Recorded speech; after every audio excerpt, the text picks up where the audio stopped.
folks, ladies and gentlemen, how you feeling out there? Welcome back, Standing Brothers Show, episode number, 90-something. I'm your host, Jacob Standridge. Hope you guys are loving life. You guys are having a great life out there.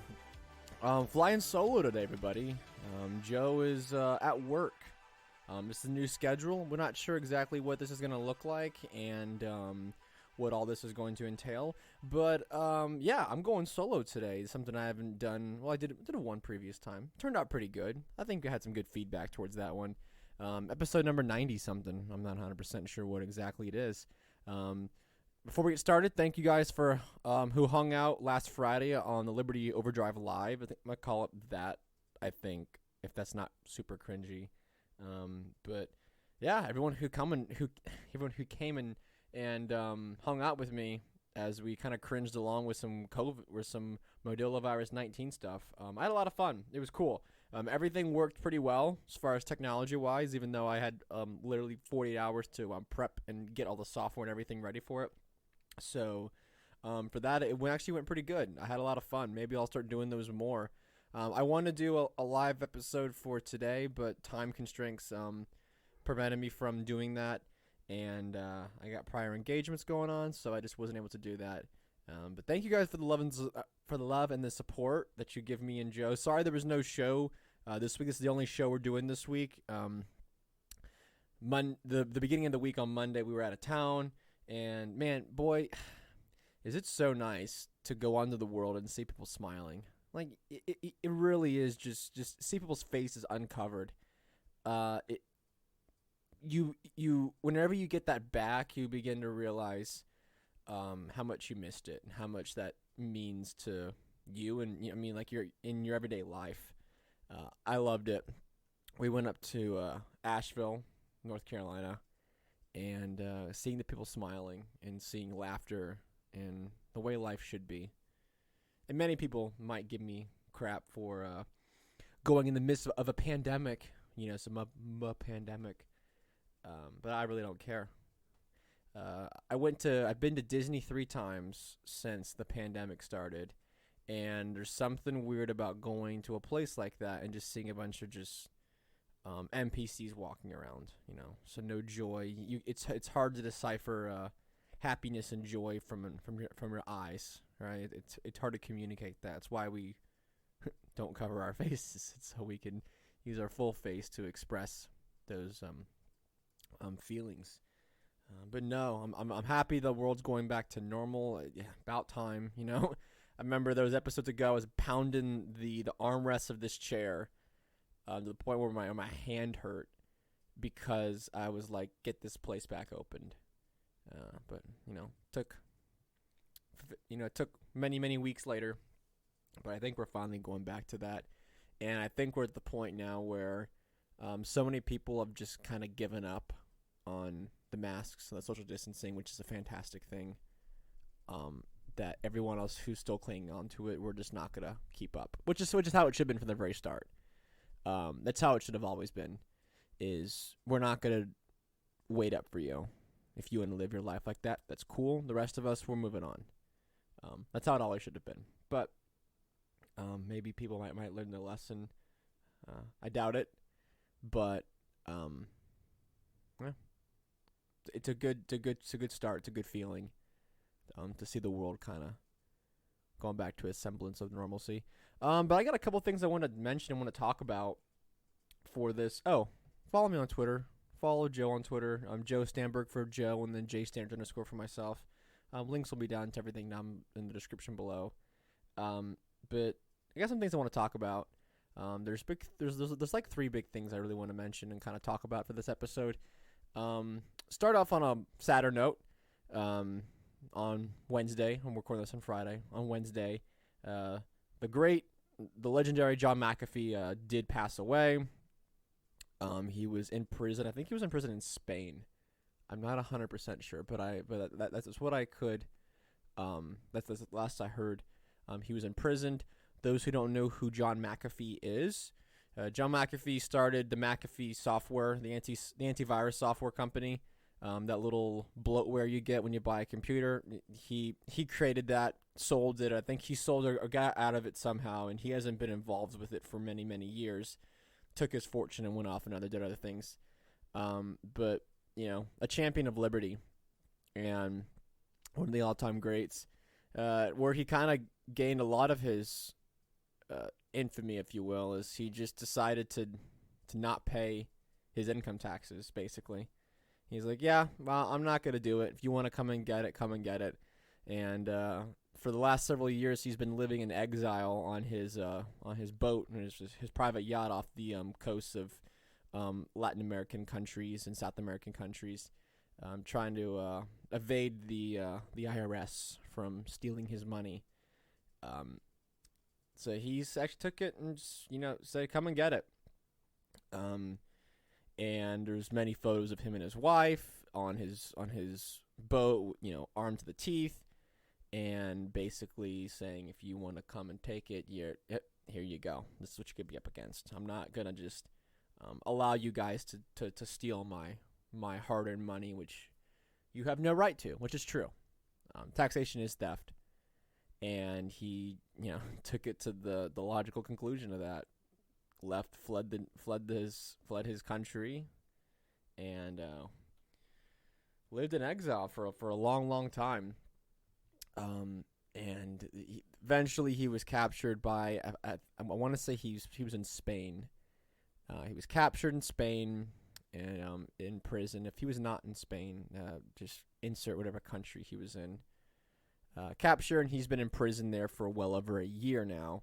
And that was kind of where we thought that he was going to end up for the rest of his life, unfortunately, unless he was to be extradited to the U.S. for prosecution of tax evasion, which did happen. On Wednesday, it was revealed that he was in the process of being extradited to the United States for prosecution, and he was found dead in his prison cell. Now, for those of you who are familiar with McAfee and who are familiar with him, he's a fighter. He's not someone that's just going to quit and just going to give up. That's not how he lives his life. He lives the most rock and roll lifestyle that you can possibly live.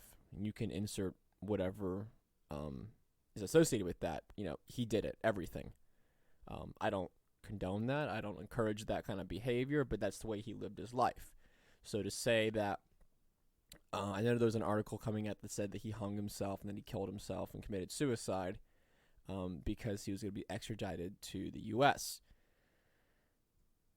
Maybe. I don't ever see McAfee ever doing that. There's multiple tweets you can look up and find where he said that I have no intention of killing myself, and if I ever kill myself, it was not me. Basically, I was murdered. I'll never kill myself, and if I do, I was Epstein. If you know who Jeffrey Epstein is, that's what happened to him. Many speculation about him and his death was McAfee always talked about how he had a dead man switch. Those who know who what a dead man switch is, that it is an agreement with another party to blackmail certain people based upon the individual's status, whether he's dead or alive, or if he goes missing, kidnapped, imprisoned forever, etc., etc. McAfee claims that he had about 31 terabytes of incriminating information that he was going to release upon his death if he was ever murdered, captured. You get the idea. That has not come to fruition yet. There was a creepy thing posted on his Instagram of a picture of a Q, so you can make that out however you want. I don't know who had access to his Instagram account post-death, but that's up there for the world to see. And we don't know exactly what the parameters of this dead man switch is. He claimed that he had information on the CIA, NSA, FBI, multiple presidents, the entire deep state. He had incriminating evidence on all of them, and he claimed that that's what kept him alive. the fact that people did not want him to be killed because of this information that had been leaked. And that's what he said kept him alive. Whether that's true or not, I have no idea. I don't think McAfee really has a reason to lie. And I think that he definitely, with his background in cybersecurity, probably had access to a lot of stuff that you and me probably don't. So is it possible? Sure, 100% it's possible that there is 31 terabytes of incriminating information waiting out there on some computer server, waiting to be released to the public. We shall see. I don't know who was involved in releasing the information upon his death. I don't know what the procedure of that is. I am looking closely and waiting for this to come out, and we'll have to see about it. But it is sad that just to see him die, because he was a champion for liberty through and through. He took the state head on, and basically said, "I'm not paying my taxes, and if I have to flee, I'll flee." Called their bluff and left. Took everything and left. Captured by a foreign government, held there, and well, until he died. What do I think happened to him? To say that he was murdered with this information out there is extremely improbable. But I don't think he killed himself. So it's a weird situation. The attorney, his personal attorney, and his wife have both come out and said that he is not suicidal. He was in sound mind. They were in conversation. They were in frequent conversation leading up to his death. So I don't think he killed himself. I really, really don't. McAfee is not the guy to kill himself. Even though if he was brought back to the United States, he would have gotten a book thrown at him, and he would have been made an example of. He's probably looking at, Al Capone's situation would have been child's play compared to what McAfee was going to deal with. Just because of the circumstances and how long he's been able to get away with it, and the fact that he has this open communication, that he was a fugitive for this. But, the thing about him, and the thing that, I would strongly disagree with his lifestyle, on the way that he lived his life. I don't condone anything like that. He's free to do whatever he wants. I just would never recommend or do any of that stuff myself. He played a small part in my journey to liberty. I wrote an article called My Journey to Liberty. It's on my Substack, libertyoverdrive.substack.com. You can go read it. It talked about my journey from, Christian conservative, boomercon, kind of George W. Bush GOP person, all the way to an anarcho-capitalist. And he played a very, very vital role in that.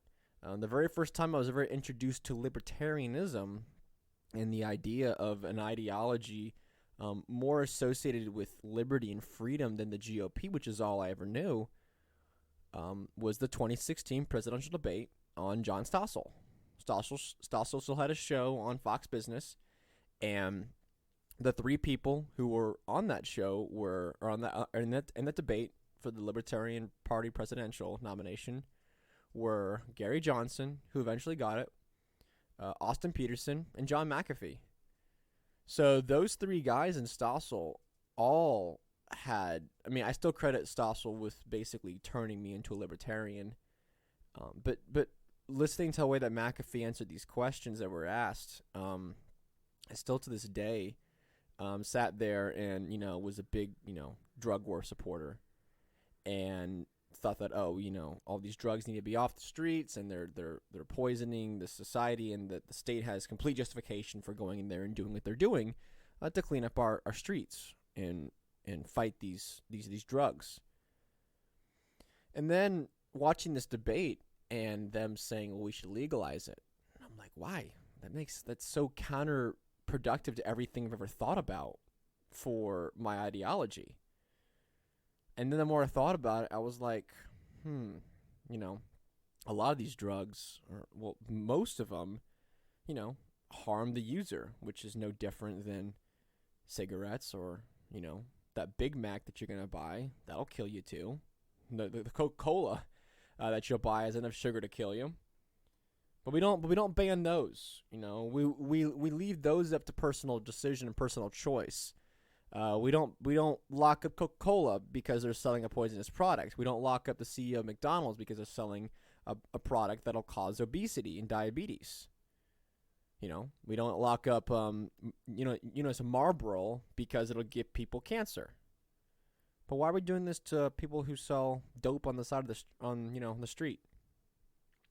It hit me, and then I asked myself, I'm like, well, why don't we allow people to live their lives free and assume whatever risks come about? I'll always say that doing drugs is stupid, and you probably should never ever do them. Well, you should never do them. I don't think there's a benefit necessarily, and there's no benefits to doing them. But why are we sending police and why are we sending SWAT teams to bust someone who's not hurting anybody, but maybe themselves? I've never understood. I've never understood punishing somebody for not hurting someone. And I know what you're gonna say. Oh, what about the drug dealer, Jacob? They're selling a product that'll kill them, maybe, or it'll cause them to be not sound of mind, Jacob. Well, we don't lock up the CEO of Boston Brew Company or Anheuser-Busch. You can't sit there and tell me that a guy who's intoxicated on alcohol, getting behind a wheel is no way any different than a person getting behind a wheel stoned. They're both impaired. They both are a hazard to society. Clearly, if you get behind the wheel of a car intoxicated and putting yourself at risk and others at risk, violating non-aggression principle. Absolutely. If you're reckless and you put other people in danger, 100%. Violation of the NAP, and I have no issue condemning that. But we don't lock up somebody because they have a Coors can in their house. But yeah, we'll do that to someone who maybe has an ounce of weed. It's that realization to me that really snowballed from this minarchist libertarian into well, why do we have any of this stuff in general? And he did that. Like, McAfee was crucial in starting all that for me.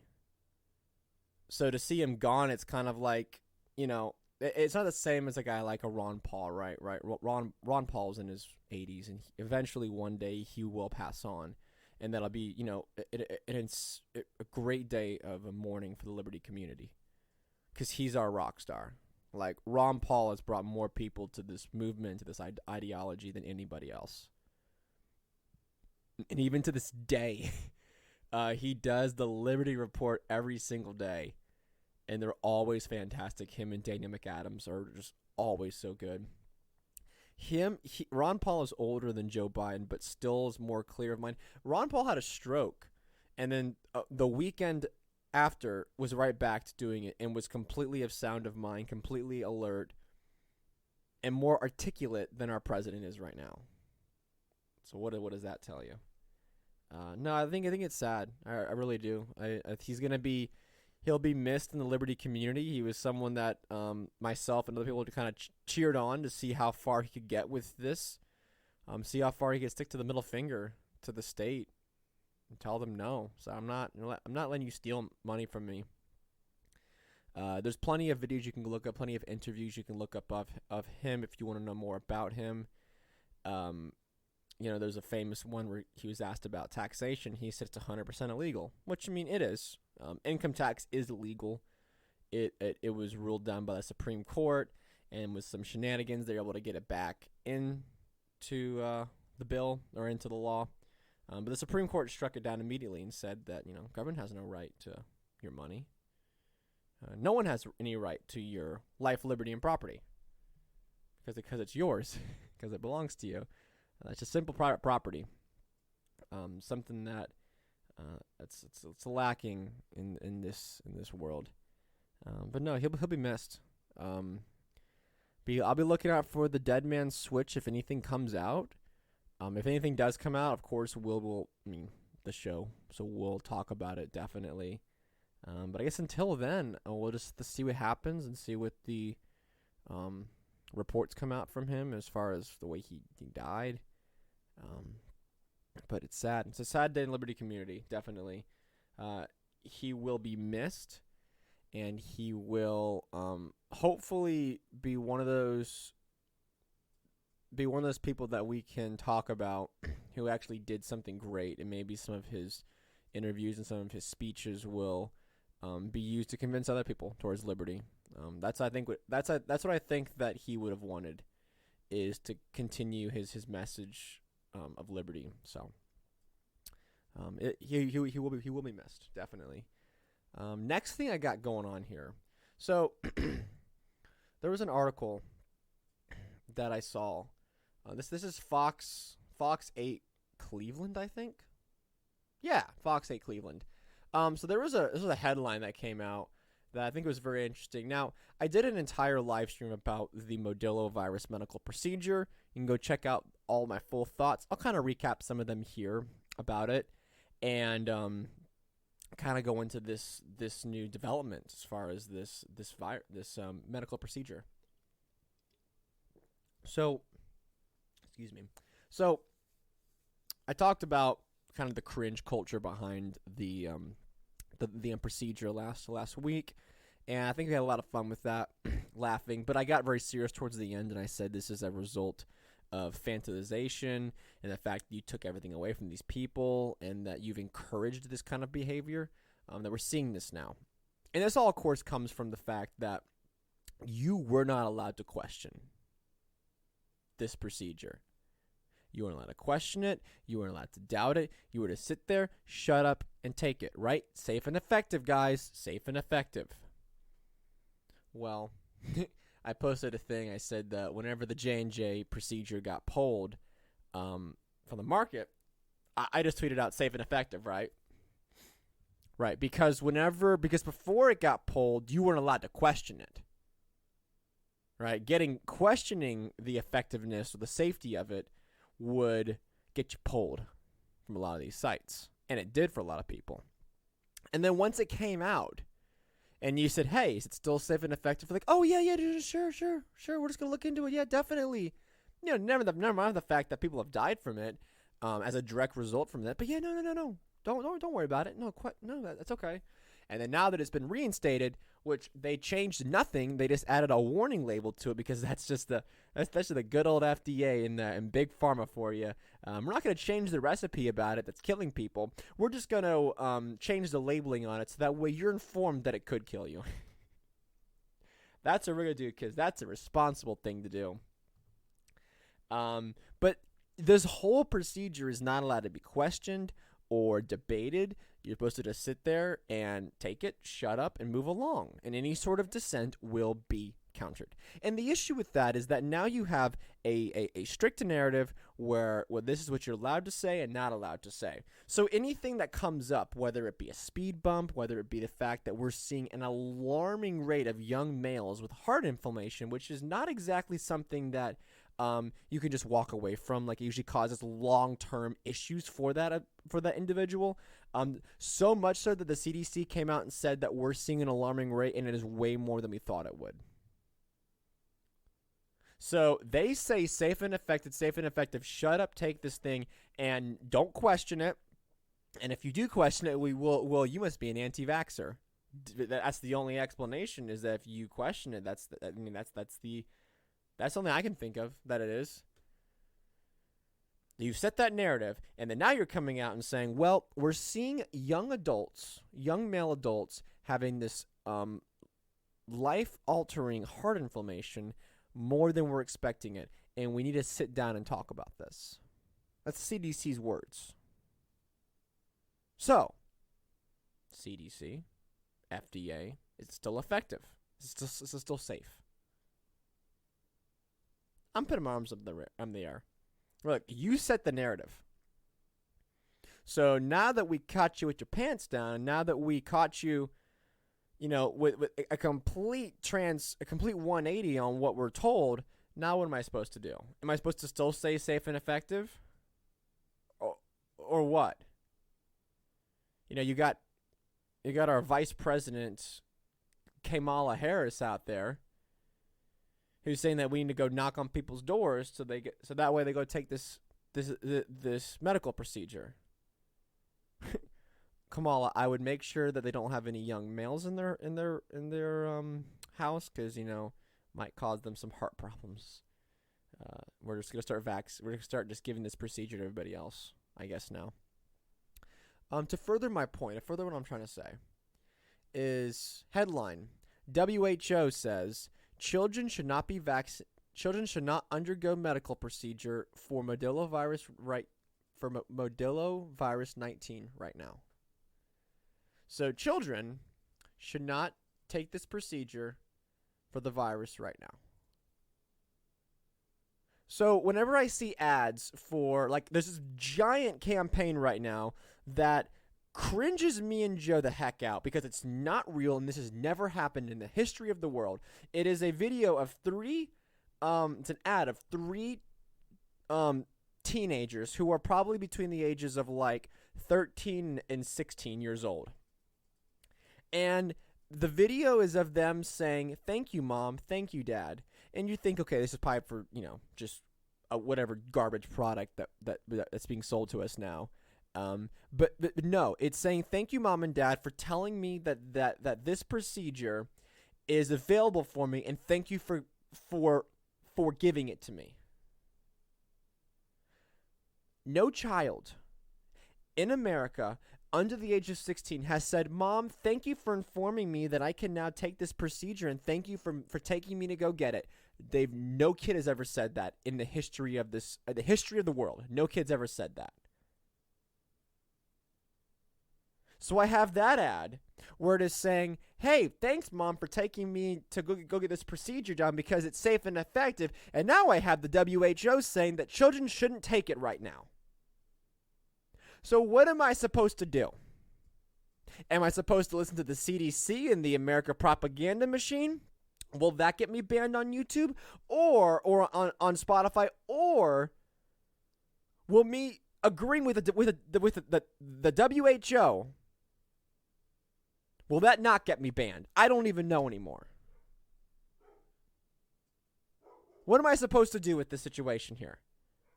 Because if I report the news and I report what the WHO is saying, that disagrees with the CDC and with everyone else is saying. So will I get banned now? Well, I can't get banned. I'm citing a scholarly medical source. You see what this has done? Instead of saying that, hey, we don't know what the risks are for this thing, and being honest with people about this procedure, maybe you wouldn't have situations like that where you're banning people off of social media and off of every other form of media on the internet for disagreeing with the narrative. Instead of coming out there and saying, okay, here's the numbers, here's the mortality rate of this thing, here's the complications with this thing, we're going to be open and transparent, we're going to have a conversation with this thing, and we're going to be informed. Instead of saying, shut up, take this thing, shut up, don't question it, shut up, take this thing, you don't want to take this medical procedure? Well, I guess you hate older people. Well, I guess you're not really Christian because Jesus would have taken this vaccine or whatever this thing is. Yes, I've heard those arguments before from people. So what am I supposed to do now? I have contradicting medical organizations and government agencies disagreeing with each other. What am I supposed to do? Now, would I get banned on Twitter and on YouTube for saying that I don't think kids should take this thing right now? Will that get me banned? Or that get me the little misleading watermark they're putting on tweets now? Will Mark Zuckerberg nuke my account on Facebook? Will I get my second copyright strike on YouTube for disagreeing with the CDC? Yes, I've already got one copyright strike on my YouTube channel, which, by the way, I don't promote other than my live streams.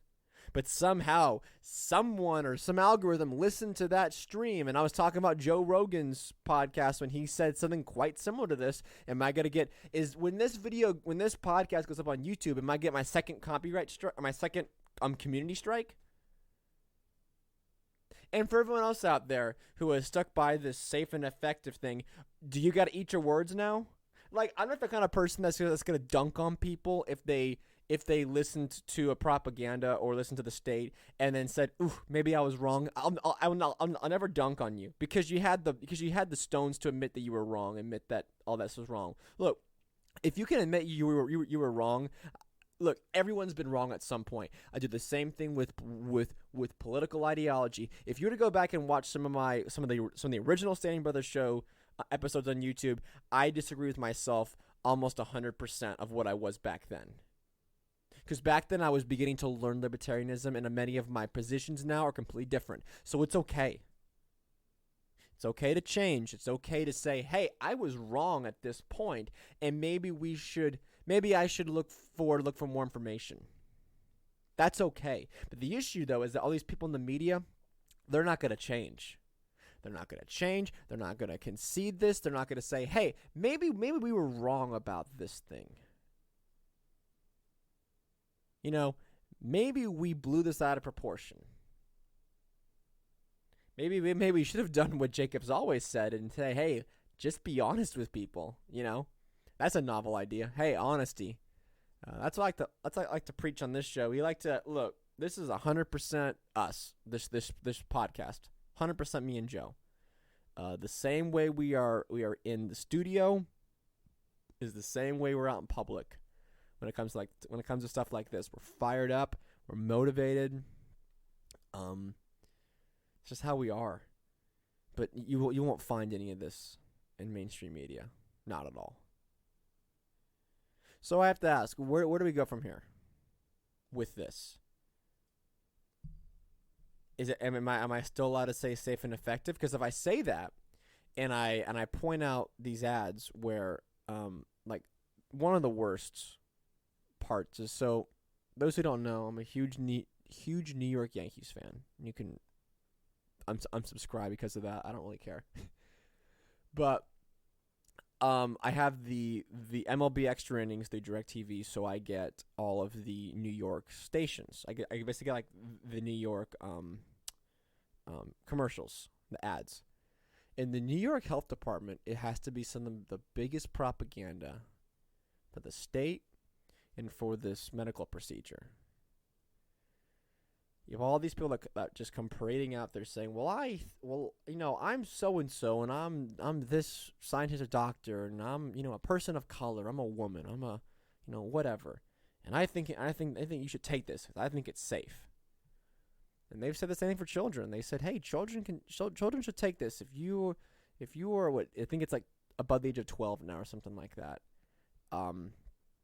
That if you're above the age of 12, you should definitely go and take this because it is your duty to protect other people, even though, this kind of medical procedure doesn't protect anybody else, protect yourself.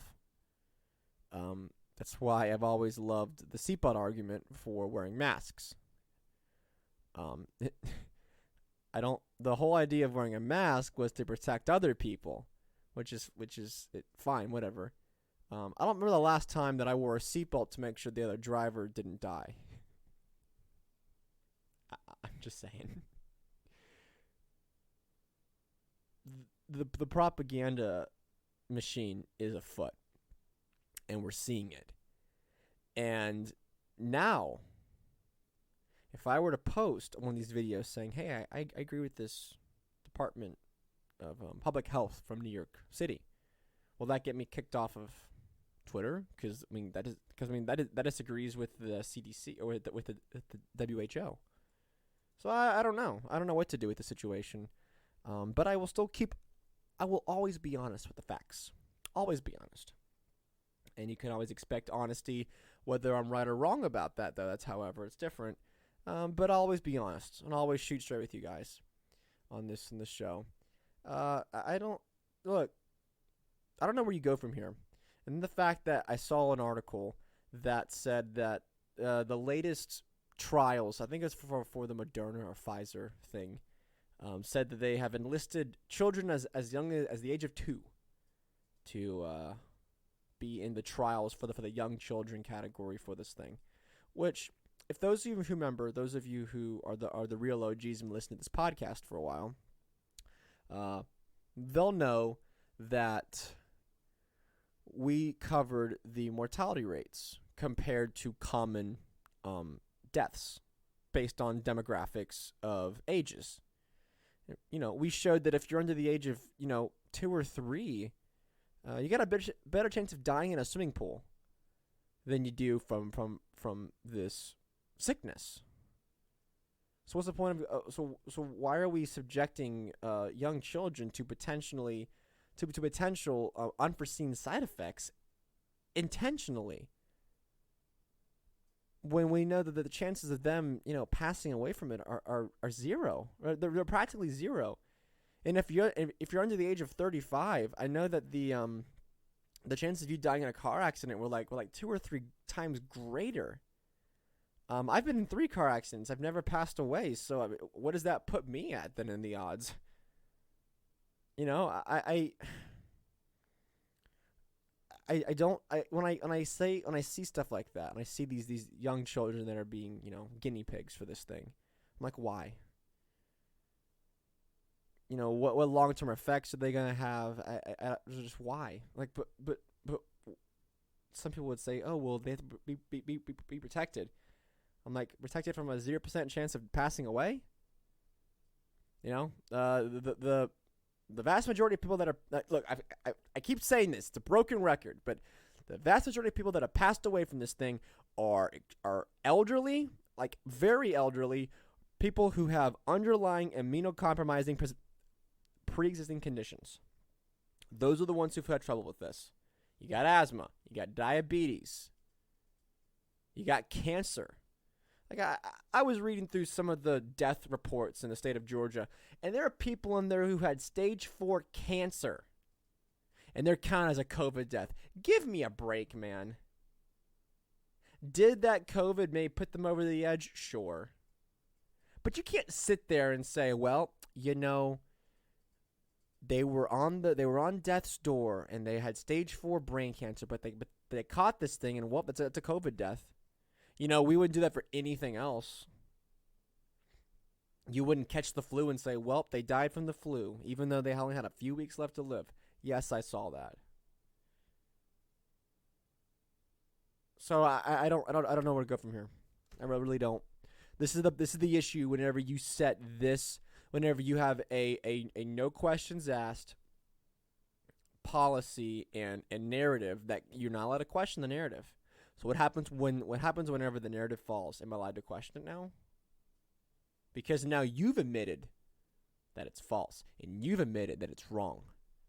These procedures are not 100% safe and effective. There is some risk involved. Is it small? Yes, it is a small risk. But you can't sit there and lecture to me about how I'm a bad person because I don't want to subject myself to a small risk. I didn't do that whenever people were hunkering down for days. I didn't care when this thing first broke out. You want to hunker down? Go for it. Just don't call me a bad person when I don't want to. Same thing goes with this. If you take this thing, great. I don't care. It's none of my business. As Thomas Massey said, it's none of your business. It's none of anybody's business. I couldn't care less if you've undergone this thing. It has no bearing and no effect on my life. Some people, though, however, if you haven't undergone it, well, bad person. You just want this thing to go on forever. You just want the pandemic to go on forever, Jacob, because you don't push people to take this thing.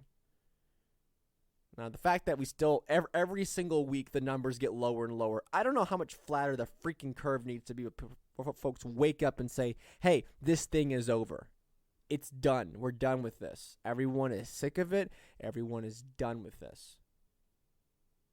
If you want the jab, it is there for you. If you don't, you can go and live your life as normal. How it always should have been, but people listen to the propaganda machine of the state, and that's what happens. Last thing I kind of want to talk about was a video of our beloved dear leader, not Kim Jong-il, of course, because we live here in America, But I mean to talk about Joe Biden, our president. I know that's hard to say sometimes. Our president, Joe Biden. He's not my president. He does not represent me in any way whatsoever. But you know, I don't have much of a choice in that. And he pushes himself towards this. He pushes himself as my leader, whether I like it or not. So Biden has said a lot of really stupid things about the Second Amendment, and we've kind of covered them on this show a little bit. He said the Second Amendment has always been there to limit people's access to weapons, how some people were not allowed to get weapons, how you couldn't get weapons of war, and when it was founded. Of course, all that is stupid because it's not true. I'm going to talk about that in a second. But he had something to say that was kind of jaw-dropping. And when I say jaw-dropping, I mean, like, did he mean to say this? Because if he did, then the mask slipped. Then they honestly have their intentions for people. Or if it didn't, and this is what he always was going to say, well, then he's just more evil than we already know.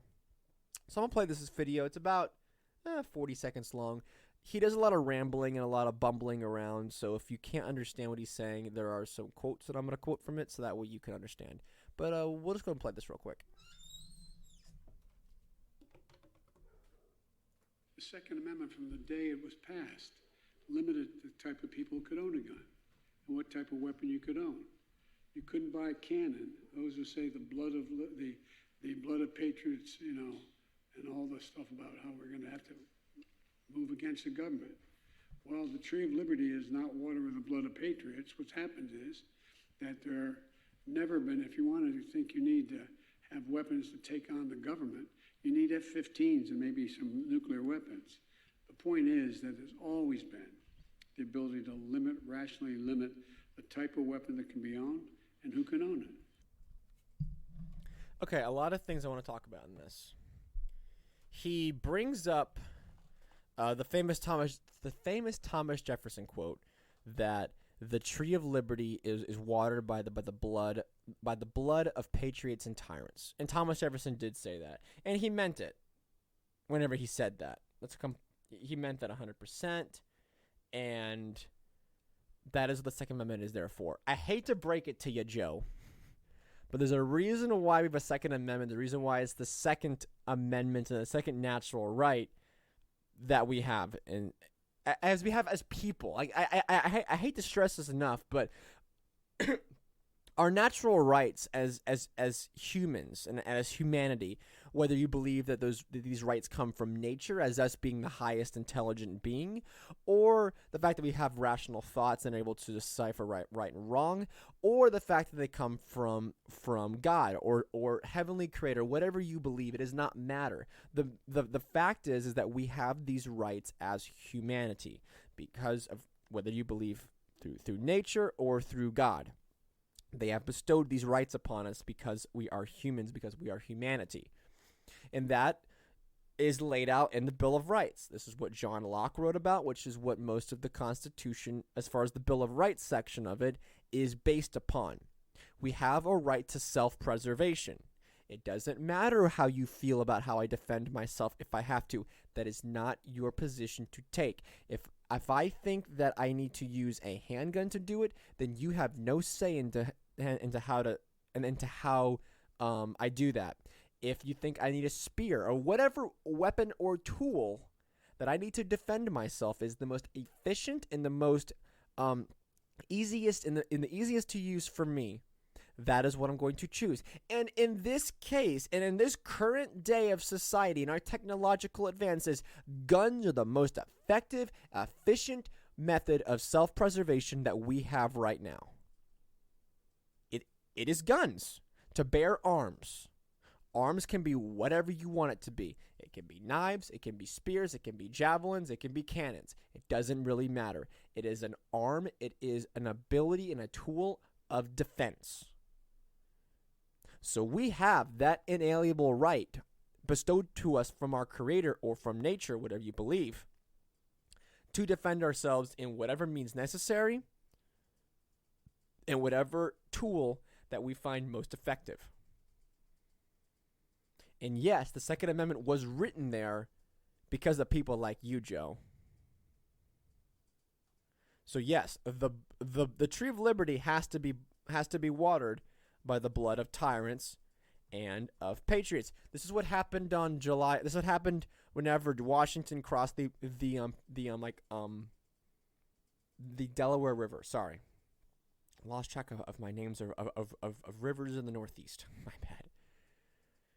Many people don't know this. They know the famous painting of Washington crossing heroically across the Delaware River, but they don't know. Many people don't know what he was doing for that. They were going to start a war. They were going to commit treason and, dare I say, insurrection against a legitimate government, Joe Biden, or whatever system of government whatever you want to call that.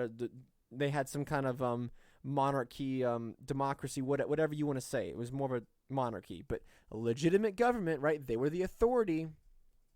They went across the river because King George said, "Give us your guns. You got to turn them in. You're under our jurisdiction now. We're in charge." You know what Washington said?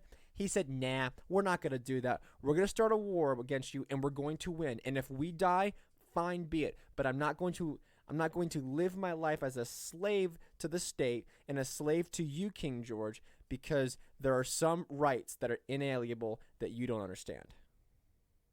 And that's what he did. They crossed that river, and they shot the redcoats in the face. And they started a war. And the redcoats at the time would have been your military police departments of the day. So, if you want to apply that to modern terms, it would have been no different than a bunch of men and women who said that, hey, this government is illegitimate. They steal my money. So I'm going to go shoot these people in the face.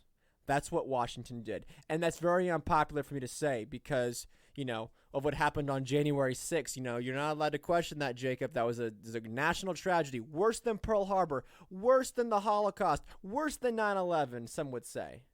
What happened January 6th. But what happened on January 6th was child's play to compare to what George Washington and what the Founding Fathers did to start this country. So you can't sit there and celebrate the 4th of July and celebrate Independence Day and on Christmas Day and the day after Christmas, whenever Washington actually did start the revolution. You can't say, well, one's bad and one's good. Now, I don't recommend people go about violence in that regard, because I don't think violence is the answer for violence in the state. Personal opinion. I would never go about doing that. But we have Biden clearly not knowing what he's talking about. Second Amendment is there. There's many quotes from Washington saying that, this is in place in case I become tyrannical.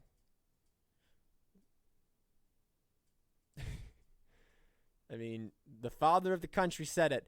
This is in place in case I become tyrannical, in case I become a king of America. This is what you should do. You got to have ability to come take me out. Washington had a lot of flaws about him. But man, is that a step of humility to say, yep, if I become tyrannical, you got to take me out. You got to be able to have the mechanism to do it. And that's why he endorsed the peaceful armament of people against the state. He then goes on to say, Biden, that the Second Amendment was there to prevent people from getting certain weapons and how you're not allowed to have weapons of war, which I've said many, many times on this show. Joe, you can go and look this stuff up. It is not that difficult. I did it when I prepped for the show. There were things called privateers of that time. There are letters written by James Madison, which if you don't know, Joe, James Madison's a pretty big deal in the founding of the Constitution. Hint, he wrote the dang thing. You have these private ships, private companies who are being attacked by pirates, and they say, James, do we have the rights to arm ourselves with weapons of war, which at the time were cannons. Cannons were the most powerful weapon at the time that were readily available for everyone to have, and it was used by the military. The Revolutionary War probably used some cannons in there. Just gonna spitball here. James Madison said, "Of course you do. Of course you have the right to use cannons on your private ships." And then privateers happened, where you had armed citizens who were using weapons of war. But I guess all of a sudden that changed in the course of history. That you don't need a weapon of war. Which again, a weapon of war is such an arbitrary term, because of course no one would care if you had a cannon in your front yard right now. No one would care. I guess it's past a certain point. You just wouldn't want to have one, or that you shouldn't be allowed to have one, which of course is not up to them at all, because they have no say in that. So no, Joe, you're full of crap again. 100% their intention was for people to have weapons of war. That's why Washington said what he had to say. That's why Madison said what he had to say. You can look these letters up. They're public domain. You can look them up. All these letters are there. Of the President Madison issuing out this to people. It's all there. Last thing he said, which I thought was kind of disturbing, and I'll tell you my reaction to it. He said, if you think you need to have weapons to take on the government, you need F-15s and maybe some nuclear weapons. What are you trying to say here, Joe? Are you trying to say that you're going to use F-15s and nuclear weapons against the American people to combat a revolution in the country? Sounds like that to me. Sounds like you're threatening the American people with nuclear war. That's what it sounds like to me. I'm going to spin this. That's what it sounds like. That's what it sounds like to me. Never mind for the fact that in the Middle East, the American military gets their butts kicked sometimes by people living in caves, using weapons that are far inferior. Never mind that. Or the fact that they got killed by people in trees in Vietnam. The Viet Cong, yeah. Wildly technologically obsolete compared to the American GIs. 100%. They're using the best rifles at the time was the M16. The best ones available. Still lost the Vietnam War. So tell me, Joe, if the American GIs using the best technology available at the time in Vietnam and right now can't compete against people using primitive technology, relatively speaking, you can't sit there and tell me that the U.S. military is completely no match for the American people. You can't sit there and tell me that. And to me, this sounds like a challenge. Like he's almost kind of taunting us on. Like, yeah, you think you're big stuff with your shotguns and your AR-15s. Well, I got jets and I got nuclear weapons. So what now? What now? What you gonna do now? I got a nuclear bomb. If you so much to step out of line, I will nuke you if you get out of line. Yeah, because that's how you're going to deal with the threat. You're just going to take out an entire state, Joe. That's real brilliant thinking. That's why you got elected right there. It's for that Harvard-level intelligence right there, Joe.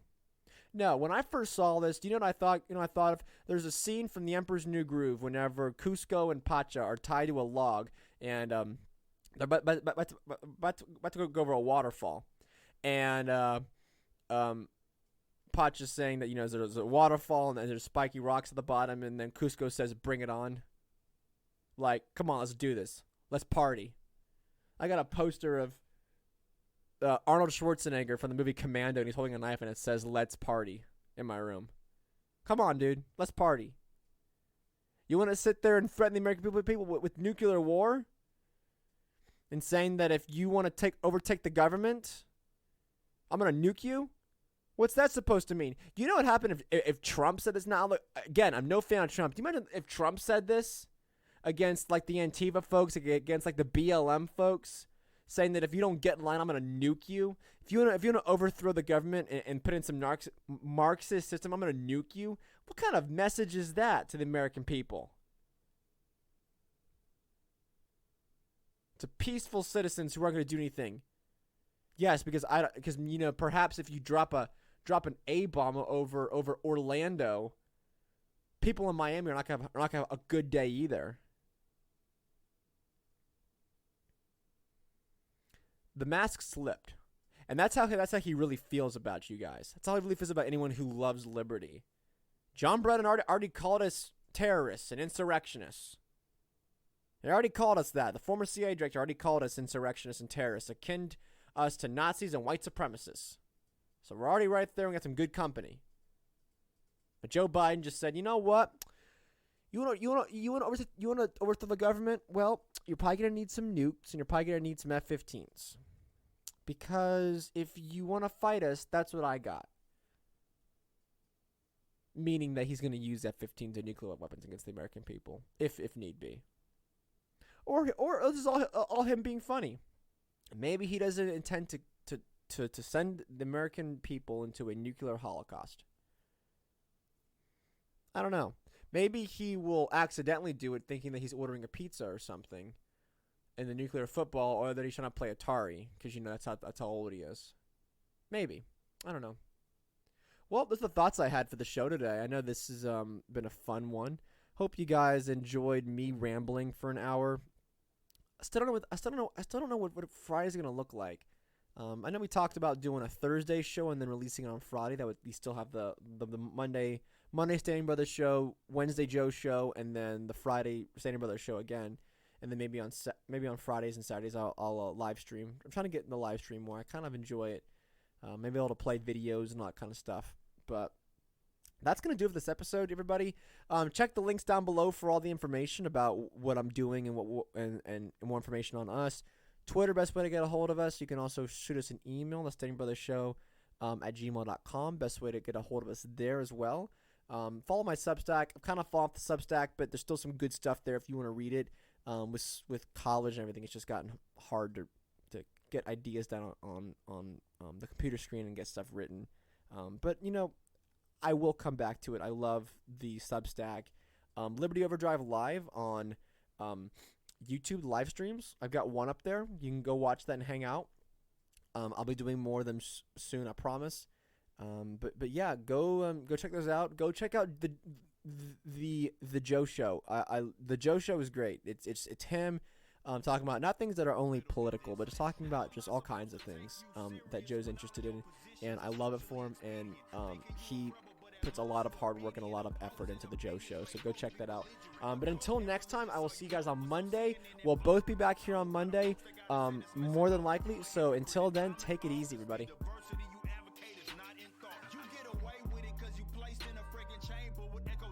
Surrounded by a bunch of brainless, your aim is yet all the same shame, cause you ain't slicker.